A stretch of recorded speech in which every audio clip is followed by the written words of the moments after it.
Bienvenidos, bienvenidas. Estamos hoy con Marcos Ordiales. Marcos es pedagogo, profesor de educación primaria en el Colegio Corazón de María de Gijón desde hace ya 18 años. Ejerce como formador en el campo de las metodologías activas, destacando en el aprendizaje cooperativo, la Flipped Classroom y el proceso evaluativo. Y está hoy con nosotros para hablar sobre evaluación, en el marco sobre todo de la reforma educativa, la LOMLOE. Buenas tardes, Marcos, ¿cómo estás? Hola, Monse, buenas tardes. Estamos encantados de tenerte aquí con nosotros en esta entrevista. Pues muchísimas gracias por la invitación y bueno, vamos a ver ahí lo que podemos aportar. Genial. Mira, Marcos, dicen que la evaluación es el motor del cambio. ¿Qué opinas de esta afirmación? Bueno, yo creo que la evaluación es fundamental y todo proceso de enseñanza-aprendizaje pues necesita que haya una evaluación. Quizás no como la tenemos entendida ahora mismo, pero tiene que haber siempre una evaluación del proceso de enseñanza, aunque no para que haya aprendizaje siempre tiene que haber una enseñanza, pero sí tiene que haber una evaluación del docente, qué es lo que está transmitiendo, cómo lo está transmitiendo, los objetivos que tiene, si los está consiguiendo. Y es cierto que cuando cambiamos la manera de evaluar nos estamos replanteando un poco todo el sistema, ¿no? Partimos de unos criterios, esos criterios tienen una metodología, trabajamos unos contenidos, tenemos que tomar unas evidencias y todo eso va a ir en función de la visión que nosotros tengamos del proceso evaluativo. Creo que lo más importante al final y al cabo es hacer al alumno protagonista y que él tiene que ser consciente de cuál es su punto de partida, cuáles son sus talentos, sus puntos fuertes, cuáles son sus limitaciones y después en función de todos esos resultados que nosotros podemos esperar de él, bueno, pues tendremos que ver si los ha conseguido o no e ir haciendo un andamiaje. Pero todo esto exige un cambio, una reflexión muy grande, un cambio de percepción en todo lo que es la sociedad, las familias, los alumnos, los profesores, porque muchas veces estamos demasiado enclaustrados en lo que es los números, ¿no? Lo que es la calificación. Y el otro día, hablando con un padre, ¿no?, de una alumna, me decía que lo que más le preocupaba era que su hija lograse cumplir sus sueños. Y está claro que para que consigamos eso, pues hay que darle importancia a esa mentalidad de crecimiento, de que los niños vean que con esfuerzo pueden lograr las cosas, que tienen que luchar por ello, pero que ellos tienen que ser partícipes de ese proceso evaluativo. Claro, entonces, ¿qué sería exactamente la evaluación? Bueno, pues dice Neus San Martín que la evaluación es recoger una serie de datos con unas evidencias que nosotros podemos hacer en el aula, después analizar esos datos y en función de ese análisis de datos, pues tomar unas decisiones que pueden ir pues por dos vertientes, ¿no? Podemos ir por la vertiente más pedagógica o podemos ir por una vertiente más social. ¿A qué se refiere pedagógica? Pues un poco sería la evaluación formadora o la evaluación formativa. La formativa es aquella en la que participa más el docente en tomar las decisiones de cómo tiene que ir el proceso de enseñanza, cómo le puede reorientar al alumno, y la formadora iría un poco en eso que hablamos de hacer más partícipe al alumno, que se autorregule dentro de todo ese proceso. Y en la otra vertiente pues tenemos la social, ¿no?, que es la de clasificar, seleccionar, bueno, de alguna manera pues trabajar un poco lo que son esas evaluación sumativa, esa evaluación final que hacemos, bueno, pues esas cosas que son más de clasificar a los alumnos de alguna manera y no de reflexionar sobre todo lo que es el proceso de enseñanza-aprendizaje, es decir, ver un poco los resultados. Además, tenemos que ser consecuentes y pensar que es un proceso de autorregulación el del aprendizaje. Nosotros queremos quizás enseñarles muchas cosas a los alumnos, queremos llegarles de muchas maneras, pero muchas veces no los conseguimos, pues porque no depende de nosotros. Y al final nosotros somos como si fuese un GPS que tenemos que ir reorientando, ¿no? Y cuando nosotros vamos en el coche y nos confundimos, pues el GPS no nos dice lo mal que lo estamos haciendo, sino que busca una ruta alternativa para querer llegar a ese objetivo, ¿no? Bueno, pues eso es lo que de alguna manera tenemos que hacer nosotros. Y encima, hace un tiempo escuchaba una entrevista bueno, a una docente, ¿no?, que decía que muchas veces la evaluación está siendo secuestrada por la calificación y no puedo estar más de acuerdo, ¿no? Queremos a veces ser muy justos con nuestros alumnos, evaluarlos a todos igual y entonces eso nos hace que queramos ser, pues calificarles, medirles mediante números y eso hace que sea un proceso de clasificación y todo eso es un secuestro que nos hace, bueno, pues es la pescadilla que se muerde la cola, ¿no? Queremos ser justos pero a la vez no lo estamos siendo porque ninguno de nuestros alumnos son iguales a los otros y cada uno tiene unas necesidades, tiene unas limitaciones, tiene unos talentos y la evaluación tiene que ser una evaluación individual en este caso, ¿no? Bueno, estás abordando temas que son realmente relevantes, ¿no? Creo yo, para el sistema educativo. Y entonces, ¿qué cambios ha hecho la LOMLOE? ¿Qué nos está mostrando a la hora de evaluar el proceso de evaluación o de abordar el proceso de evaluación? Bueno, partiendo de la base de que las leyes muchas veces tratan de conseguir cosas que luego a la hora de llevarlas al aula, pues tiene ciertas limitaciones, yo creo que la LOMLOE va un poco por lo que es la personalización del aprendizaje, ¿no? Lograr una verdadera inclusión, ¿eh? Centrarnos mucho en el aprendiz y no solo en el aprendizaje. Por otra parte, también ahonda mucho en lo que son los derechos de la infancia, ¿no?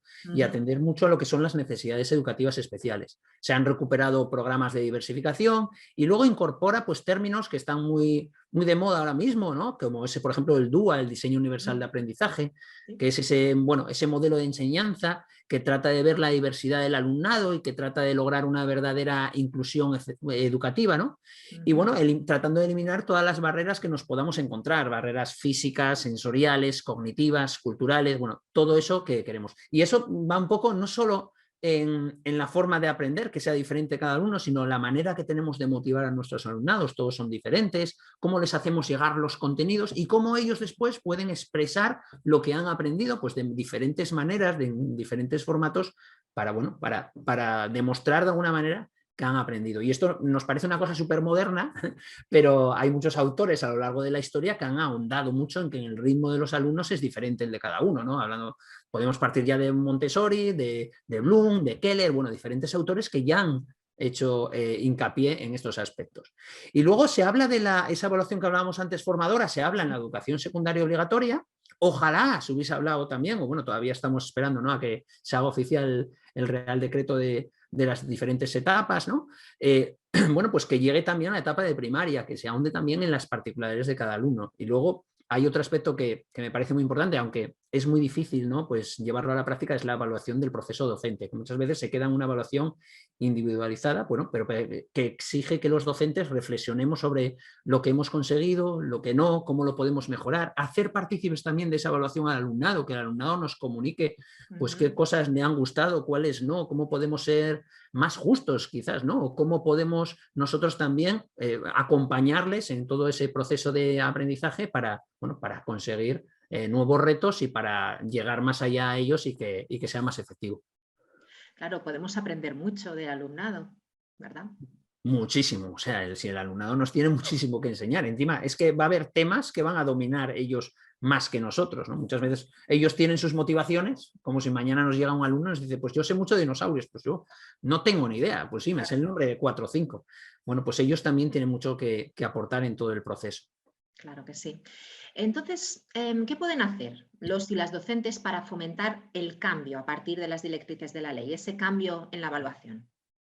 Yo creo que primero necesitamos un cambio de chip, que no solo en los docentes, como decía antes, tiene que venir un cambio de chip en las familias también, en la sociedad de alguna manera. Claro. Irnos también hacia una evaluación competencial, no quedarnos muchas veces que nos quedamos en la evaluación simplemente de contenidos, ¿no? Hay unos criterios de evaluación que marca la ley y a partir de ello tenemos que crear actividades, tenemos que crear tareas que de alguna manera sean competenciales, ¿no?, y que nos sirvan para ver la evolución. Tenemos que analizar qué es lo que queremos conseguir nuestros alumnos, cuál es el objetivo principal. Y luego, como decía también, tenemos que tener en cuenta que el alumnado que no es el enemigo, que pueden saber de antemano qué es lo que esperamos de ellos, ¿no? Muchas veces, como decimos, es que les vamos a dar las preguntas de la prueba a los alumnos, no se trata de eso, se trata de que nosotros les podemos decir qué es lo que quieren que aprenda. Ahora cada uno después lo tendrá que demostrar, bueno, de diferentes maneras. Y luego partir también de que los instrumentos de evaluación son muy diferentes y que no hay que solo fijarse en lo que es la prueba escrita. Pues no, tenemos otras series de elementos y podemos utilizar mismamente pues, listas de cotejo, escalas de valoración en las que ellos pueden participar, en rúbricas para que tengan muy claro cuáles son los comportamientos que esperamos de ellos, pero muchas veces esas rúbricas se las damos al final. Pues no, hay que dárselas al principio para que ellos vean verdaderamente qué comportamientos son los que esperamos. Y luego, otro aspecto que tenemos que tener muy en cuenta pues, es los avances de la neuroeducación, ¿no? Y que nos dan pistas sobre cómo podemos abordar nosotros el proceso de enseñanza para tener más éxito con nuestros alumnos. Bueno, pues hacer caso de todas esas mentalidades que nos vienen, ¿no?, de esas iniciativas y a partir de ahí ver lo que es verdaderamente efectivo y tratar de sacarles, como decía antes, el máximo provecho. Claro que sí. Por lo tanto, el cambio de perspectiva se traduce en un enfrentamiento entre calificar versus evaluar y aprender versus aprobar. ¿De alguna Bueno, pues manera? yo creo que más que un cambio de perspectiva es lograr un equilibrio, ¿no? No se trata de todo es blanco, todo es negro, ¿eh? Pero bueno, ver un poco un equilibrio, el equilibrio entre otras cosas. Por ejemplo, Miguel Ángel Santos Guerra nos decía, o nos dice, ¿no?, que la evaluación se puede tomar de dos maneras. Una evaluación como medición, en la cual hay una dimensión más cuantitativa, que tiene una función de control, de selección, de comprobación, y por otra parte tenemos una evaluación pues como comprensión, ¿no?, que es una reflexión, más como reflexión, como crítica. Entonces tenemos una función de diagnóstico, cómo lo estamos haciendo, tanto los alumnos como los docentes, de diálogo con ellos, de comprensión, de feedback con ellos y también de aprendizaje por parte del docente, que tiene que, bueno, pues ver si va funcionando las cosas o no van funcionando, ¿no? No se puede tratar de hacer todos los años exactamente lo mismo, porque no todos los grupos son iguales. Nos puede funcionar una metodología, un enfoque con un aula y con el aula de al lado no funcionarnos. Después está claro que nos obligan, a los docentes nos obligan a calificar a final de cursos, a poner unos números, ¿no? Pero yo creo que lo más importante es saber que ellos tienen que adquirir unas habilidades, unos conocimientos, unas competencias y que aprobar sin aprender pues no tiene sentido, ¿no? Y el número sin un análisis cualitativo pues tampoco. Porque al fin y al cabo, encima, está demostrado que cuando a un análisis cualitativo que le damos al alumno le asignamos también un número, el análisis cualitativo se pierde, ¿no? Entonces, bueno, tenemos que de alguna manera también los docentes cambiar ese chip y, bueno, tratar de también ya no digo de cambiar radicalmente nuestro enfoque, pero sí reflexionar verdaderamente sobre la efectividad de todo lo que hacemos y tratar de hacerlo cada día mejor. Uh-huh. Y dentro de todo este mundo, ¿qué podemos hacer las editoriales para ayudar? Bueno, pues yo creo que las editoriales tenéis ahí un reto por delante, ¿no? Porque el reto es de que hay muchos docentes que siguen el libro a rajatabla y que vosotros podéis ser un modelo de orientación para ellos, no solo en el proceso evaluativo, sino en el proceso de las secuencias didácticas, de cómo llevar a la práctica las nuevas metodologías, el aprendizaje activo. Bueno, yo creo que podéis dar una perspectiva de evaluar muy valiosa, de la cual se pueden ir aprovechando, ver nuevas perspectivas, abrir un poco la mente y que, bueno, poco a poco se vaya inculcando en los docentes pues que existe una manera nueva de evaluar, de la misma manera de que tenéis que incluir recursos digitales porque están mucho más pues en el día a día, ¿no? Y que la ley nos marca también pues que ahora que hay que tener en cuenta los objetivos de desarrollo sostenible y que son cosas que vosotros tenéis que ir abordando dentro de las editoriales, pues de alguna manera tratar también de aprovecharnos de vuestra perspectiva, de cómo podemos enriquecer ese proceso en los docentes, pues por medio de los libros.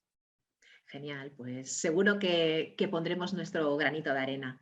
Estoy seguro Muchísimas de que sí. gracias, Marcos. Ha sido un placer hablar contigo sobre evaluación. Se me ha hecho hasta muy cortito, la verdad, porque creo que hay muchísimas cosas que hablar sobre este tema, muchos cambios que poco a poco espero también se vayan implementando.